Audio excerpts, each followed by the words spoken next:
Olá, pessoal, tudo bem? Muito obrigada por terem chegado aqui em mais um encontro nosso no YouTube. Hoje, como prometido, eu vim falar sobre os alimentos antioxidantes, mas ainda bem que a gente tem esse espaço para poder bater um papo, porque na verdade é isso que eu vou fazer com vocês.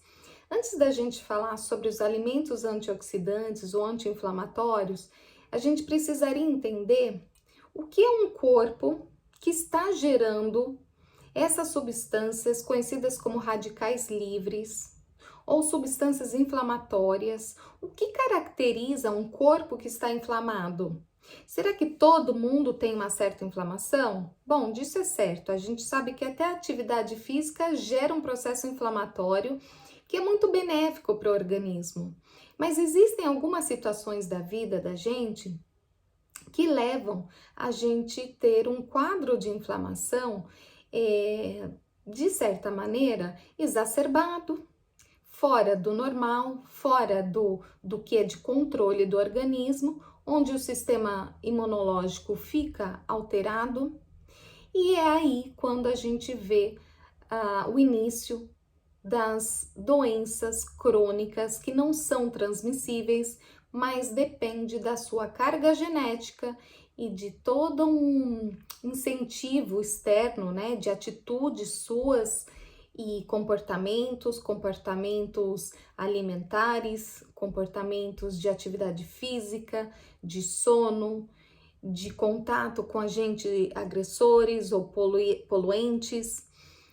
São diversas situações que te colocam, de certa maneira, de modo alterado.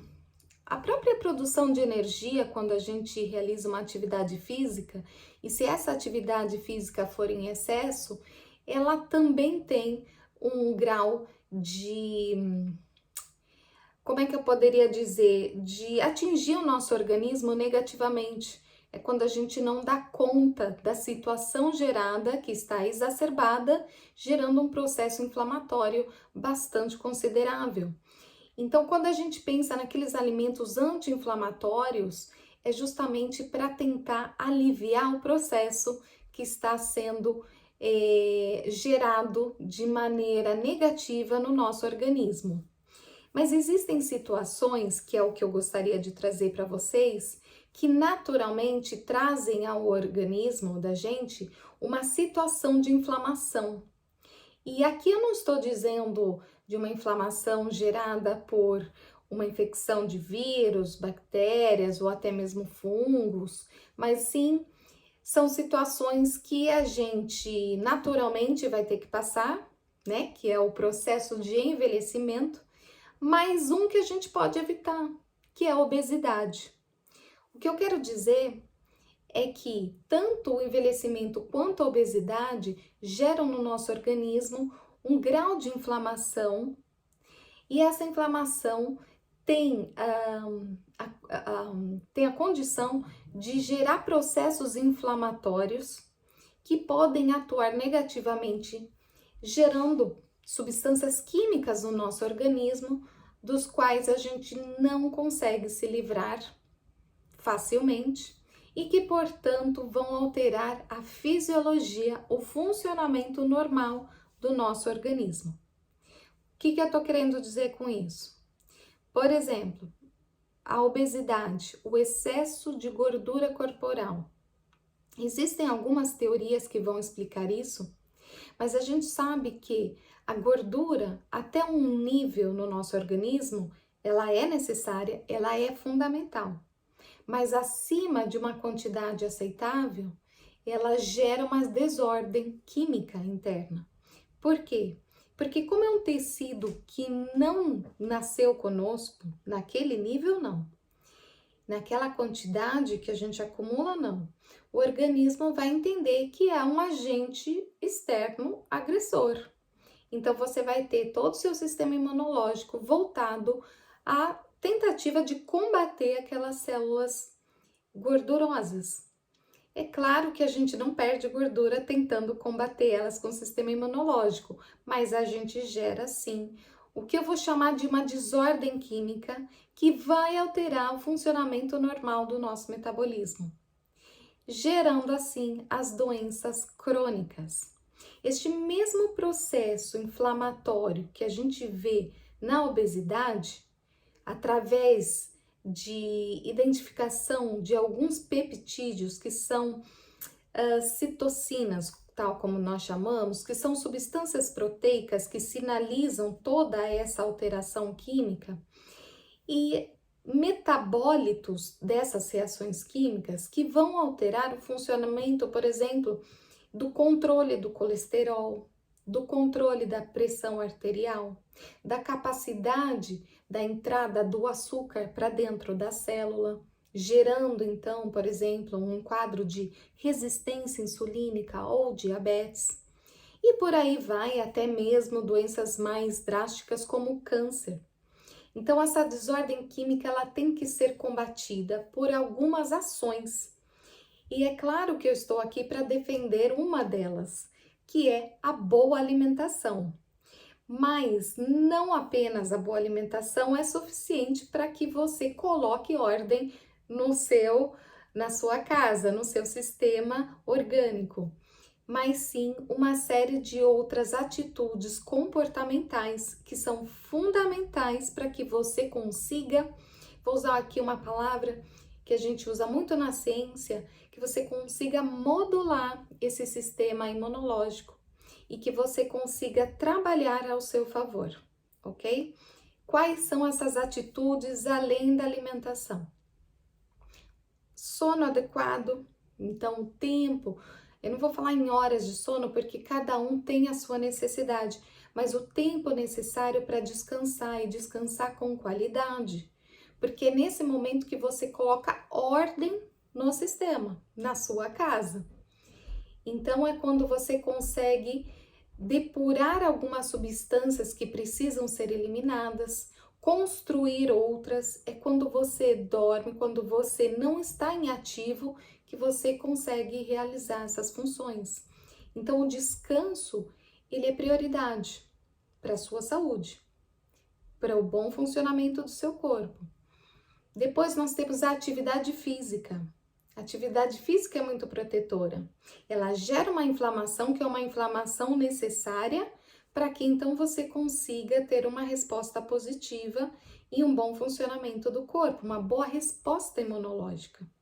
Então, a atividade física é fundamental. Então, quando você pensa em ter uma boa alimentação e não pensa em realizar uma atividade física, e se seu objetivo é a perda de peso, então a gente não vai fazer o serviço de modo completo.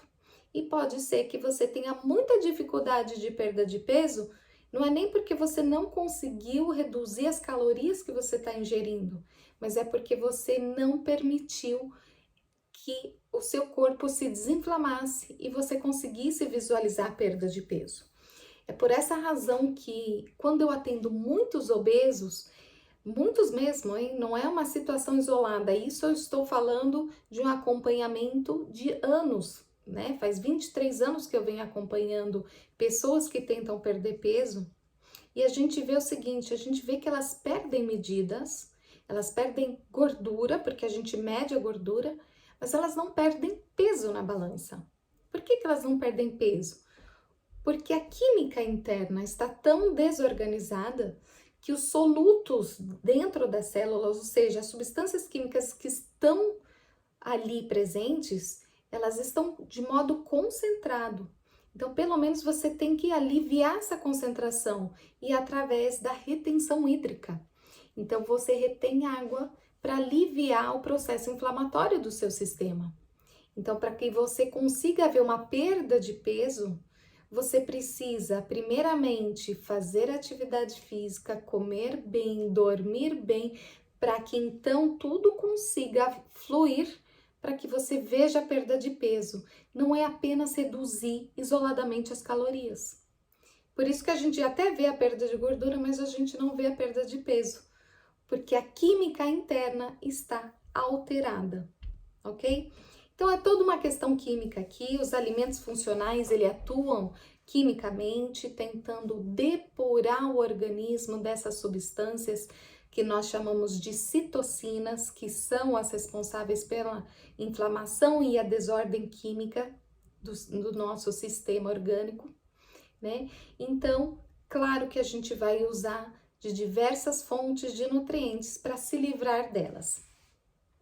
Antes da gente falar sobre elas isoladamente, e não vai ser o motivo desse vídeo aqui, mas sim entender o estado inflamatório, para que então a gente consiga tomar as melhores iniciativas e decisões em relação à alimentação, atividade física e tudo mais, nós temos que entender que o nosso organismo se fortalece.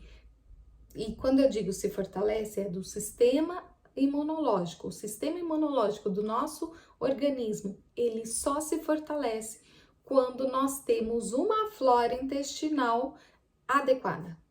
Mas o que é flora intestinal? São aquelas bactérias que habitam o nosso intestino. Mas o que tem a ver o intestino com as células de defesa que estão internamente, né, no nosso organismo e não na parede intestinal, que é o que reveste o tubo digestivo e que não tem contato com o meio interno. Bom, é através da fermentação da fibra que a gente come pelos alimentos que essas bactérias conseguem produzir uma substância e essa substância é importantíssima para o nosso sistema de defesa. Tudo isso tem nome, tem receptores, tem explicações bioquímicas, mas agora a gente não quer ver isso. A gente quer poder entender o que está acontecendo comigo, que eu estou inflamado, portanto, estou vendo o desenvolvimento de doenças, né?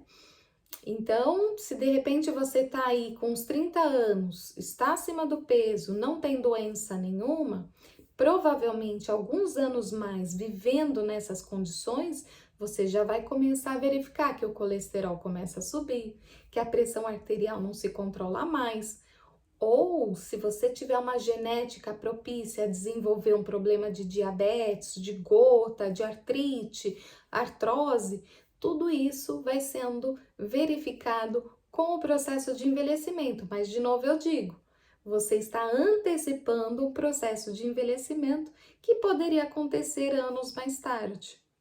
Então, a sua qualidade de vida cai, ok? Então, voltando lá para as nossas bactérias do cólon, elas são capazes, então, de fermentar a fibra que a gente consegue pelos alimentos e, através dessa fermentação, gerar uma substância que é um alimento para o nosso sistema de defesa.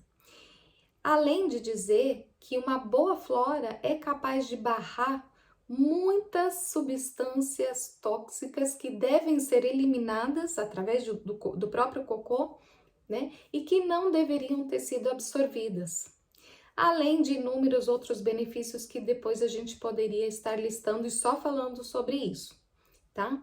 Então, a gente vai pensar num alimento que muitas vezes atuam até mesmo antes de entrar sistemicamente, e aí, com a qualidade da flora intestinal adequada, eu poderia arriscar dizer que isso isso participa do nosso sistema de defesa em mais ou menos 70%. Então, 70% do nosso sistema de defesa pode ser a responsável por isso, a nossa flora intestinal. Por isso que vocês vão ver eu falar do consumo dessas fibras, que estão em diversos alimentos.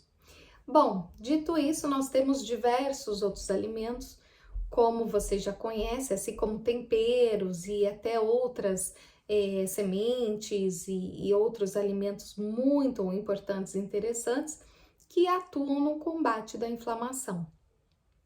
No caso, nós temos o ômega 3, que é muito estudado e foi muito bem verificado em diversos estudos o seu efeito anti-inflamatório. Nós temos a curcumina, o gengibre, o açafrão, a páprica, como temperos que ajudam no combate dessa inflamação.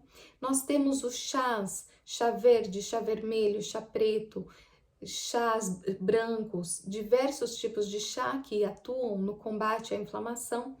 Temos as frutas vermelhas, que são riquíssimas em antioxidantes.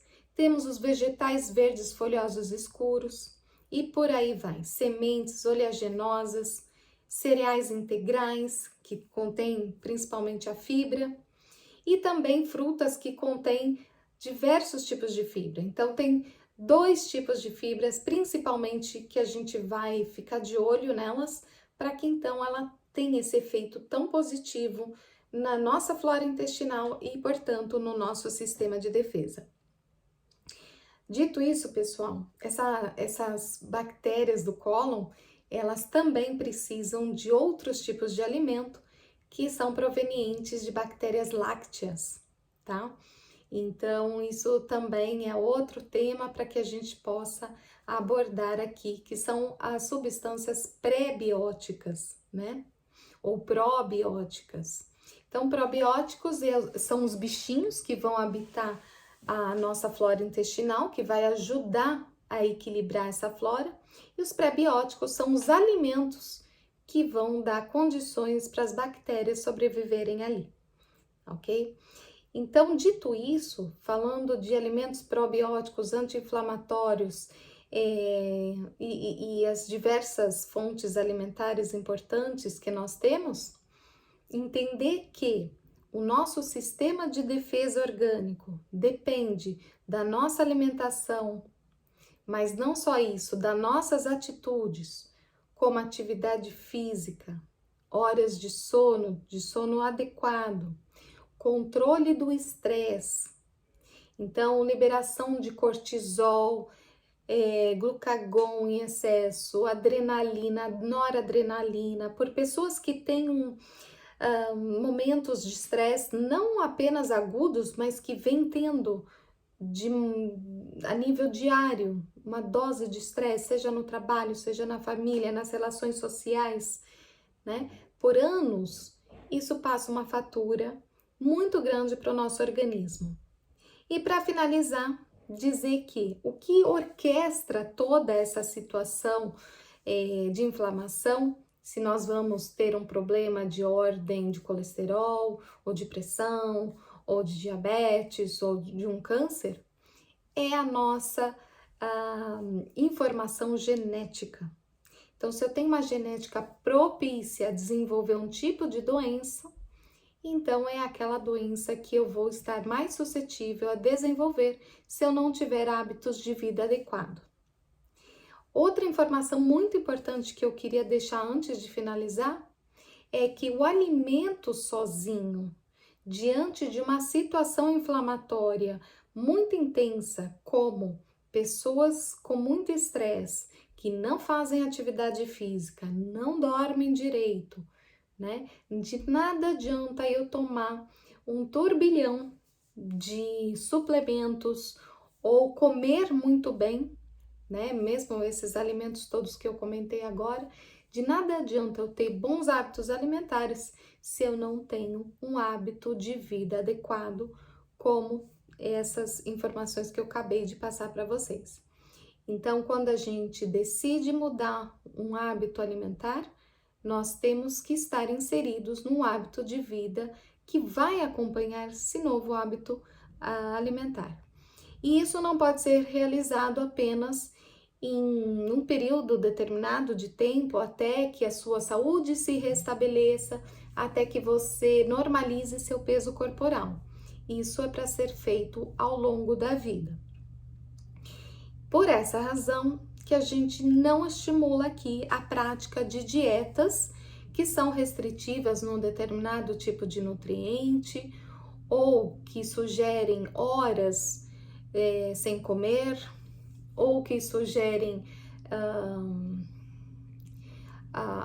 um modo muito radical de se alimentar, né? Com a presença de um nutriente e não a de outro. Então, o que a gente procura é saber quais são as nossas necessidades, como eu melhor atendo elas através da alimentação e quanto eu posso dosar, né? quanto de tranquilidade eu tenho para fazer as melhores escolhas, e isso inclui o quanto comer, quantidade, né? Como que eu determino a quantidade que eu vou precisar para esse dia? A gente nunca vai saber, vai depender muito do seu estado de humor daquele dia, do grau de atividade física que você vem realizando. Então, a gente tem ações sim hormonais que num determinado dia vai te levar a comer menos ou a comer mais. Tudo isso tem e deve ser respeitado. Então, diante de toda essa situação, é que a gente faz no nosso espaço, né, no caso do Instagram, aquelas recomendações que são generalizadas, mas que são importantes de serem colocadas em práticas com uma certa periodicidade. Então, a gente não vai ser a favor de nenhuma atividade que seja radical e desequilibrada, e sim, vamos buscar atender todas as necessidades nutricionais juntamente com aquelas atitudes que te deixam mais confortável, mais em paz consigo mesmo. Muito obrigada pela sua companhia de hoje.